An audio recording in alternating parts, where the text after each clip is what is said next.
வணக்கம்.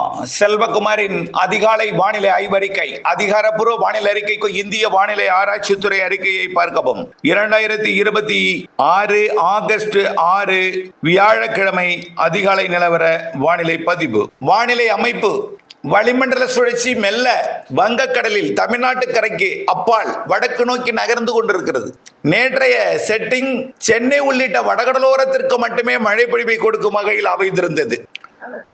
நேற்று முன்தினம் டெல்டா உள்ளிட்ட பகுதிகளில் கனமழை பொழிந்த காரணத்தினாலே வெப்பம் உயர்வதிலையும் அரபிக்கடல் காற்று தமிழ்நாட்டின் ஊடாக பயணித்து வெப்பத்தால் லேசாக்கி மேலெடுந்து மழை பொழிவை ஏற்படுத்துவதிலையும் கொஞ்சம் செட்டிங்ல பிரச்சனை இருந்தது. ஆனால் பாலக்காட்டு கணவாய் மற்றும் மைசூர் வழியாக பயணிக்கக்கூடிய அந்த காற்றும் கர்நாடக பகுதியிலிருந்து வரக்கூடிய காற்றும் வெப்பமடைந்து லேசாகி வடகடலோரம் சென்னையில திருவள்ளூரில வட சென்னை குறிப்பாக வட சென்னை பகுதியில குவித்து நல்ல மழை பொழிவை கொடுத்தது. இன்றைக்கு பார்த்தீங்கன்னா தமிழ்நாட்டில் ஆங்காங்கே கொஞ்சம் பரவலாக கொடுக்கும். 6, 7, 8 ஆகிய 3 நாட்கள் நல்ல மழை பொழிவை கொடுப்பதற்கு வாய்ப்பு இருக்கு. தமிழ்நாட்டில் வெப்பசலன இடிமழை பொழிவு கண்டிப்பாக 6, 7, 8 நேற்று குறைவாக இருந்தாலும் இன்றைக்கு கூடுதலாக வாய்ப்பு இருக்கிறது. நேற்றைய மழைப்பொழிவு பார்த்தீங்கன்னா தண்டையார்பேட்டை ஐஸ் ஹவுஸ் 39 மில்லிமீட்டர் மழை பொழிந்திருக்கிறது.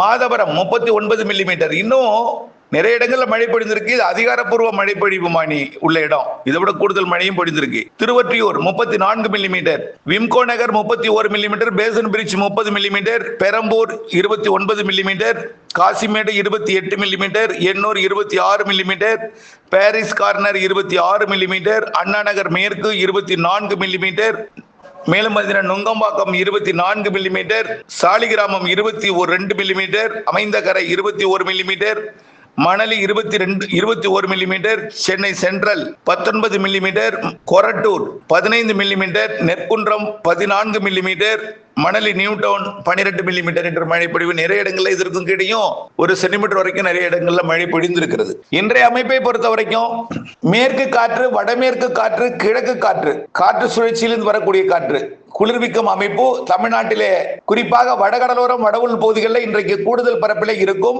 ராமநாதபுரம், சிவகங்கை, புதுக்கோட்டை மாவட்டத்திலையும், திருச்சி மற்றும் ஈரோடுல இருந்து, கரூர் வடக்கில் இருந்து, அப்படியே நாமக்கல் மாவட்டத்தில் ஆங்காங்கையும், டெல்டாவில் ஆங்காங்கையும், அரியலூர், பெரம்பலூர், கடலூர் மாவட்டத்தில் ஆங்காங்கையும், மற்றும் அரியலூர், பெரம்பலூருக்கு வடக்கே கடலூர் மற்றும் கள்ளக்குறிச்சி, விழுப்புரத்திற்கும், கிருஷ்ணகிரி, தருமபுரி, சேலம், நாமக்கலுக்கும், திருப்பத்தூர், வேலூர், ராணிப்பேட்டை மற்றும் சென்னை, திருவள்ளூர், காஞ்சிபுரம், செங்கல்பட்டு மாவட்டத்திற்கும் இன்றைக்கு ஆங்காங்கே மழை இருக்கு. 8ஆம் தேதி வரை இந்த சுற்றின் மழை இருக்கு. 9, 10, 11, 12 மழை இருக்கும்.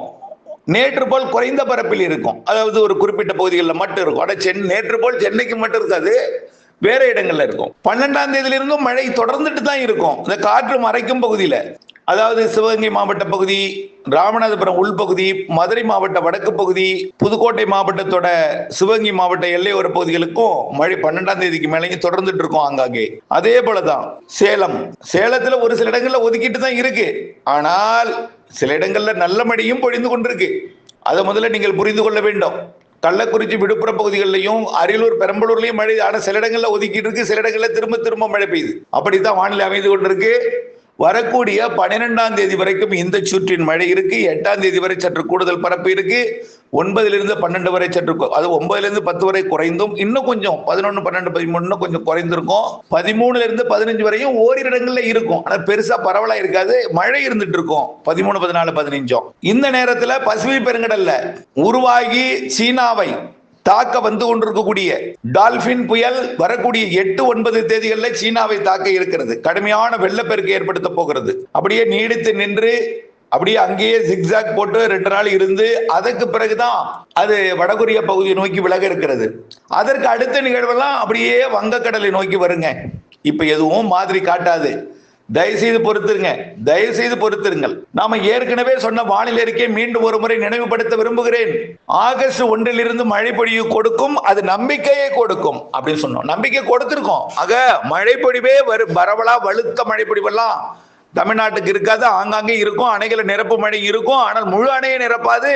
தொடர்ந்து இது ஆகஸ்ட் இறுதியில கர்நாடக அணைகள், கேரள அணைகள் நிரம்பும். அங்கிருந்து நீர்வரத்து நமக்கு கிடைக்கும். அதன் மூலமாக இம்மாத இறுதியிலிருந்து கர்நாடக அணையிலிருந்தும் மாத இறுதியிலிருந்து மலைகள் பகுதிகளில் இருந்தும் நீர்பிடிப்பு பகுதிகளில் பெய்யக்கூடிய மழை தமிழ்நாட்டின் அணைகளை நிரப்ப தொடங்கும். மாத இறுதி ஆகஸ்ட் இறுதியிலிருந்து செப்டம்பர் கண்டிப்பாக நிரம்பும். சில பேர் எப்படி நிரம்புங்கிறதே தெரியல அப்படின்னு சொல்லி நிறைய பேர் சந்தேகத்துல தான் பாக்குறாங்க. என்னை பொறுத்த வரைக்கும் ஒரு சாட்சிக்கு உங்களுக்கு இதிலோடு கடல் வெப்பம் இணைச்சிருக்கேன். கடல் வெப்பம் இணைத்திருக்கிறேன். கடல் மேற்பரப்பு வெப்பம் பாருங்க, இந்திய பெருங்கடல்ல எவ்வளவு வெப்பம் இருக்கு. வங்கக்கடல், அரபிக்கடல், இந்திய பெருங்கடல் வெப்பம் எப்படி இருக்கு, தாய்லாந்து வளைகுடா வெப்பம் எவ்வளவு இருக்கு, தென்சீன கடல் வெப்பம் எவ்வளவு இருக்கு, ஆசியாவை ஒட்டிய பசிபிக் பெருங்கடல் வெப்பம் எவ்வளவு இருக்கு, அமெரிக்க பகுதியில் எவ்வளவு வெப்பம் இருக்கு. சூப்பர் எல்னினோ உருவாகிவிட்டது என்று உலக வானிலை நிறுவனம் அறிவித்திருக்கிறது. ஆனால் இந்த நிலையில இந்திய பெருங்கடல் மற்றும் தென்சீன கடல், தாய்லாந்து வளைகுடா, ஆசிய பக்கத்தில் இருக்கக்கூடிய பசிபிக் பெருங்கடல் வெப்பம் இருக்கிற காரணத்தினாலே கண்டிப்பாக எனக்கு புரியல. சூப்பர் எல்னினோ அப்படிங்கிறது புரியலன்னு இல்ல, ஆசியாவில் இவ்வளவு வெப்பம் இருக்கும் பொழுது எப்படி மழை பற்றாக்குறை ஏற்படும் என்கின்ற கேள்விதான் என்னிடம் மனதிலே ஏற்பட்டு கொண்டே இருக்கு. நிகழ்வு கண்டிப்பாக வரக்கூடிய ஆகஸ்ட் இறுதி 18ஆம் தேதிக்கு பிறகு அப்படியே ஒட்டுமொத்த செப்டம்பர் அக்டோபர் 15 தேதி வரைக்கும் தென்மேற்கு பருவமழை இறுதி கட்டத்தில் செப்டம்பர் அக்டோபர்ல வலுத்த பலத்த மழை இருக்கு. ஆந்திர பிரதேசத்திற்கு நிகழ்வுகள் வரும். ஆந்திர பிரதேச நிகழ்வு தெலுங்கானா வழியாக கர்நாடகா மற்றும் கோவா வழியாக அரபிக்கடல் நோக்கி பயணிக்கும். கேரளாவிற்கும் கர்நாடகாவிற்கும் பாதிக்கும் மழைப்பொழிவு செப்டம்பர் அக்டோபரில் இருக்கு. தமிழ்நாட்டிலும் காற்று சுழற்சியுடன் இணைந்த வெப்பசலன மழை, காற்று சுழற்சி, தென்மேற்கு பருவமழை மற்றும் வெப்பசலனத்துடன் இணைந்த மழை எல்லாமே செப்டம்பர் அக்டோபர்ல கொடுக்க இருக்கு. சற்றே பொறுத்திருங்கள், மாதிரிகள் காட்டத் தொடங்கும், அப்பொழுது புரிய வரும் கண்டிப்பாக. ஆனால் ஒன்றே ஒன்று திரும்ப திரும்ப சொல்றேன், குறுவை அறுவடைக்கு இடையூறு கொடுக்கும் மழையாக அது அமையும். அந்த மழை பொழிவு அறுவடைக்கு இடைவெளி கொடுக்கும் நாளை அறிந்து திட்டமிட்ட அறுவடை மேற்கொள்ள வேண்டும் தான் சொல்லிட்டு இருக்கோம். மழை வறட்சின்னு சொல்ல, ஆனா எப்போ வறட்சி ஏற்படும்? மே மாதத்துல வெயில் கூட இருக்கும், அது வேற.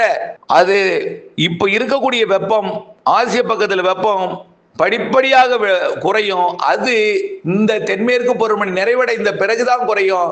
அதாவது ஆகஸ்ட் மற்றும் செப்டம்பர் அக்டோபர் 18 தேதி வரைக்கும் தென்சீன கடல் ஆசிய பக்கமும் தென்சீன கடற்பகுதியிலும் தாய்லாந்து வளைகுடாவிலையும் வெப்பம் உயர்ந்திருக்கும். வடகிழக்கு பருவமழை தொடங்கி இருக்கிற பொழுது கூட வெப்பம் உயர்ந்துதான் இருக்கும் ஆசிய பக்கத்துல. அது நவம்பர் மாதத்துக்கு பிறகுதான், நவம்பர் டிசம்பர் மற்றும் அடுத்த ஆண்டு ஜனவரியில தான் முழுமையாக ஆசிய பக்கம் வெப்பம் குறைந்து அமெரிக்க பக்கம் வெப்பம் கூடும். அதுவரை பருவமழை இருக்கிறது. தென்மேற்கு பருவமழை இறுதிக்கட்ட மழை இருக்கு. வடகிழக்கு பருவமழை முழுவதுமே பெரும்பாலான நாட்கள் மழை நாட்கள் தான். மழை இல்லாத நாட்கள், குறைவான நாட்கள் வடகிழக்கு பருவமழைன்னு சொல்லிட்டே இருக்கோம் திரும்ப திரும்ப. ஆக நீங்கள் புரிந்து கொள்ள வேண்டியது ஒன்று, பொறுமையாக இருக்க வேண்டும் என்பதற்குத்தான். தற்பொழுது ஒன்றே ஒன்று உங்களுடைய மனதிற்கு புரிதலுக்காக சில ஆதாரங்களை எடுத்து வைக்கிறோம். நீண்ட கால அறிக்கையில ஆகஸ்ட் முதல் வாரத்துல 1ஆம் தேதி மாத இறுதி 29, 30, 31 இருந்து வெப்பசலன இடிமழை பொழிவு தொடங்கி 1ஆம் தேதியிலிருந்து தென்மேற்கு பருவமழை கேரளாவில் தொடங்கும். தமிழ்நாட்டிலும் மழைப்பொழிவு இருக்கும். அது குறிப்பா வடகடலோரம் வடவுள் பகுதிகளில் தினசரி கொடுக்கும். டெல்டாவிற்கும் வரும். டெல்டாவில் 7 சென்டிமீட்டர் வரைக்கும் குடவாசல்ல பெய்தது, 5 சென்டிமீட்டர் வரைக்கும் மன்னார்குடி தகட்டூரில் பொழித்தது. இப்படி நேற்றைக்கும் கூட 13 சென்டிமீட்டர் வரைக்கும் கூட நேற்று முன்தினம் சென்னையில பொழிந்தது. இப்படி குற்றாலத்தில் வெள்ளப்பெருக்கு, தென் மாவட்டங்களில் ஓரிரு நாட்கள்ல நிரப்பிய அணைகள் மட்டத்தை உயர்த்திய நிலை, மேட்டூருக்கு கபினி நிரப்பிய நிலையில மேட்டூருக்கு நீர்வரத்து வந்து கொண்டிருக்கிற நிலை, கபினி நிரம்பும் என்று சொல்லியிருந்தோம். இதெல்லாம் அதுக்கடுத்து என்ன சொல்லியிருந்தோம்? 5 நாள் இடைவெளி இருக்கும் அப்படின்னு சொல்லியிருந்தோம். அந்த 5 நாள் தான் 12ஆம் தேதியிலிருந்து 17ஆம் தேதி வரை, 10ஆம் தேதியிலிருந்து 15ஆம் தேதி ஏற்கனவே சொல்லியிருந்தோம். இப்போ 12 to 17, அதற்கு பிறகு 18லிருந்து பருவமழையும் வெப்பசலன இடிமழை பொழிவும் படிப்படியாக தீவிரமடைந்து ஆகஸ்ட் இறுதி 10 நாள் வலுத்தும், இறுதி நாட்கள் மிக வலுத்தும், செப்டம்பரில் நல்ல மழை பொழிவையும், அக்டோபர் அதை விட கூடாது. செப்டம்பர் இறுதி 15 தேதியிலிருந்து அக்டோபர் 15 வரைக்கும் இருக்கக்கூடிய 30 நாள் கண்டிப்பாக அச்சுறுத்தும் கேரள கர்நாடக மழையும் தமிழ்நாட்டில் மழையும். அதே போல அக்டோபர் 15 தேதி இறுதிக்கட்ட தென்மேற்கு பருவமழை, வடகிழக்கு பருவமழை போல வலுத்த மழையும் பொழியும். அக்டோபர் 18 தொடக்கத்திலிருந்தே வடகிழக்கு பருவமழை வலுத்திருக்கும். இதுல நாம மீண்டும் மீண்டும் அப்ப நீண்ட கால அறிக்கையில என்ன சொல்லிட்டு இருக்கோம்? தென் மாவட்டங்கள், டெல்டா மாவட்டங்கள், இலங்கை மற்றும் இலங்கை ஒட்டிய கடற்பகுதியில் சிறு நிகழ்வுகள் அமைந்து அடுத்தடுத்த நிகழ்வு அமைந்து குமரி கடலையும் நிகழ்வு அமைந்து அதாவது நிலநடுக்கோட்டு இந்திய பெருங்கடல் வெப்பம் காரணமாக எம்ஜிஓ அமைப்பு அடிக்கடி நிலநடுக்கோட்டை அதாவது இந்திய பெருங்கடலுக்கு வந்து நீராவியை குவித்து வட இந்திய குளிரலையையும் அளவாக கொடுத்து நீராவியை நீராக மாற்றக்கூடிய செயல்பாடு மெல்ல தொடர்ந்து நடைபெற்று கொண்டே இருக்கும். நல்ல மழை காத்திருக்கு, வடகிழக்கு பருவமழை அதிகம். ஆக கண்டிப்பாக சில நாட்கள் சில வாரங்கள் பொறுத்திருங்கள். கொஞ்சம் கொஞ்சமாக உங்களுக்கு அந்த நம்பிக்கை, அதாவது ஒரு 18ஆம் தேதி வரை பொறுத்திருங்கள். இப்பொழுது வெப்பச்சலன மழை 12ஆம் தேதி வரை இருக்கும். அதற்கு பிறகு மழை பொழிவு ஒரு 5 நாட்களுக்கு இடைவெளி விட்டும் அப்போட சொல்லியிருந்தோம். சூரியன் குத்துக்கதிர் ஆகஸ்ட் 17 செப்டம்பர் 2 வரை தமிழ்நாட்டில் விழும். கொஞ்சம் வெப்பம் அதிகமாக இருக்கும். தென்மேற்கு பருவமழை சற்று தீவிரம் குறைந்திருக்கும் பொழுதெல்லாம் வெப்பம் அதிகமாக இருக்கும். உடனடியாக அந்த 5 நாளை சமாளிப்பது என்பது மிக கடினம் என்பது எனக்கு தெரியும். அந்த 5 நாளை உங்களை சமாளிப்பது. ஏனென்றால் வானிலை அறிக்கையை பார்க்காதவர்கள் அந்த 5 நாளிலே கைபேசி அழைப்பில் அழைத்து வெயில் இப்படி அடிக்கிறது, எப்பொழுது விலகும், எல்லினோ வந்து விட்டதா, அப்போ இந்த வருஷம் நாம வார்த்தைகள் எனக்கு வரல, அந்த மாதிரி கஷ்டப்படுறீங்க சொல்லி சொல்லி சொல்லி சொல்லி தயவு செய்து புரிந்து கொள்ளுங்கள். இந்த மாத இறுதியிலிருந்து இறுதி 10 நாள், அடுத்த மாத 30 நாள், அடுத்தது அக்டோபர் 15 நாள், 45 நாள், அதுல ஒரு 55 நாள் நிறைய மழை இருக்கு. இறுதி கட்டத்தில் தென்மேற்கு பருவமழை ஜூன் ஜூலை ஆகஸ்டில் பெய்கிற மழையெல்லாம் சேர்த்து பெய்யும். வடகிழக்கு பருவமழை நிறைய தென் மாவட்டங்கள், தென் மாவட்ட மேற்கு தொடர்ச்சி மலைப்பகுதிகள் மற்றும் டெல்டா மாவட்டங்கள், இலங்கை மற்றும் அதனை ஒட்டியுள்ள எல்லா பகுதிகளுக்குமே மேற்கு தொடர்ச்சி மலைக்கும் அதே போல வடகடலோரத்துக்கும் உண்டு. அதாவது சென்னை உள்ளிட்ட பகுதிகளுக்கும் உண்டு. ஆனால் அங்கே ஆரம்ப கட்ட நிகழ்வுகள் வரும். தாமத நிகழ்வு மிக வலுவாக இருக்கும். அக்டோபர்லேயே முன் 15 தேதியே வடகிழக்கு பருவமழை மாறியே சென்னை உள்ளிட்ட பகுதிகளுக்கு பொழியும். ஆந்திர பிரதேசத்தோட தெற்கு பகுதியில நிகழ்வு அமையும் என்று சொல்லி இருக்கிறோம். நடக்கும். தயவுசெய்து பொறுமை காத்திடுங்கள். கடல் வெப்பத்தை நாம் அனுப்பியிருக்கூடிய கடல் வெப்ப வரைபடத்தை பாருங்கள், எப்படி இருக்கிறது என்பதை உங்களுக்கு புரிய வரும். அப்பொழுதுதான் உங்களுக்கு அந்த சூப்பர் எல்னினோ பாதிப்பு இருக்குமா, நமக்கு எப்படிப்பட்ட பாதிப்பை கொடுக்கும், எல்லாம் ஒரே ஒரு வரைபடத்தை வைத்தே நீங்கள் புரிந்து கொள்ளலாம். இணைந்திருங்கள் அப்டேட்ஸுடன். நன்றி.